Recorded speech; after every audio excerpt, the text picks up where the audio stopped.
Assalamualaikum warahmatullahi wabarakatuh. Perkenalkan, saya Ulfa Nur Afkarina dengan nomor NIM 2247201031. Pada kesempatan kali ini saya akan mempresentasikan tugas yang mengenai katalis homogen dan heterogen. Di sini saya mengambil judul studi penggunaan katalis CaO NaOH pada produksi biodiesel dari minyak jelantah yang terdapat dalam jurnal Titik Susanti dan rekan-rekannya pada tahun 2022. Latar belakang dalam jurnal ini adalah kehidupan sehari-hari kita sering melihat bahwa kebutuhan akan energi terbarukan semakin mendesak. Oleh karena itu, salah satu solusi yang mulai populer adalah biodiesel. Biodiesel di sini dihasilkan melalui reaksi kimia antara minyak nabati dan lemak hewani dengan alkohol di bawah pengaruh katalis. Sebagai sumber energi alternatif, biodiesel memiliki keunggulan berupa emisi gas rumah kaca yang lebih rendah dibandingkan bahan bakar fosil. Penelitian mengenai katalis terus berkembang untuk meningkatkan efisiensi proses pembuatan biodiesel. Kombinasi katalis homogen NaOH dan heterogen CaO digunakan untuk mengatasi kelemahan masing-masing jenis katalis, seperti reaksi saponifikasi pada katalis homogen dan aktivitas katalitik yang lebih rendah pada katalis heterogen. Penggunaan minyak jelantah sebagai bahan baku biodiesel dengan bantuan katalis kombinasi CaO NaOH tidak hanya mengurangi limbah tetapi juga menawarkan solusi bahan bakar alternatif yang ekonomis, efektif, dan ramah lingkungan. Selanjutnya, reaksi kimia, di mana produk pada pembuatan biodiesel adalah transesterifikasi. Ini adalah reaksi kimia yang mengubah trigliserida atau komponen utama minyak menjadi metil ester yang dikenal sebagai biodiesel dan gliserol. Reaksinya sebagai berikut: trigliserida ditambahkan metanol dengan bantuan CaO NaOH menjadi metil ester ditambahkan gliserol, di mana katalis CaO dan NaOH membantu memutuskan ikatan antara gliserol dan rantai asam lemak pada trigliserida, di mana menghasilkan asam lemak bebas yang dapat bereaksi dengan alkohol. Kemudian asam lemak yang sebelumnya terikat pada gliserol akan diubah menjadi metil ester. Mekanisme katalis. Yang pertama adalah ada katalis CaO atau kalsium oksida yang bersifat heterogen, mempercepat reaksi dengan memberikan permukaan aktif untuk interaksi molekul, di mana mengurangi kontaminasi dalam produk akhir. Kalsium oksida sendiri memiliki situs basa kuat pada permukaannya yang terikat menarik proton H+ pada molekul metanol pada permukaan. Kalsium oksida membantu memecahkan ikatan ester dalam trigliserida sehingga mempermudah pembentukan biodiesel. Yang kedua ada katalis NaOH natrium hidroksida, di mana natrium hidroksida sendiri bersifat homogen, sangat reaktif, dan meningkatkan laju reaksi.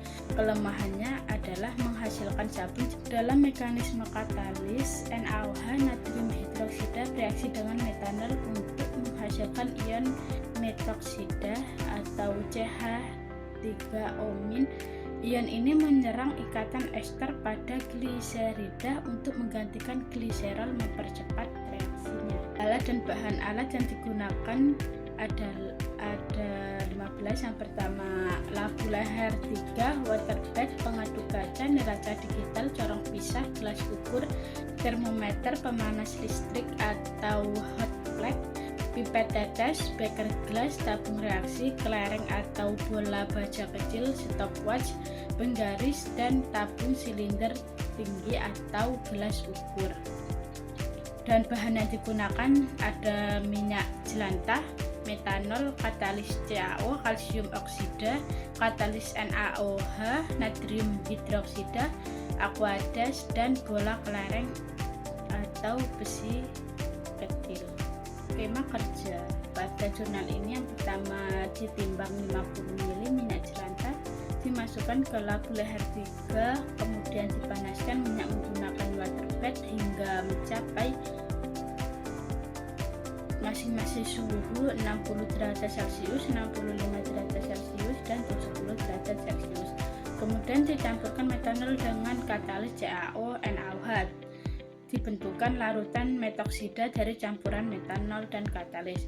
Kemudian ditambahkan larutan metoksida ke dalam minyak jelantah dengan variasi masing-masing 1%, 2%, dan 3% dari berat minyak. Setelah itu direaksikan selama 60 menit dengan pengadukan yang konstan. Setelah reaksi selesai, didiamkan campuran selama 24 jam. Nanti akan terpisahnya lapisan biodiesel dan gliserol.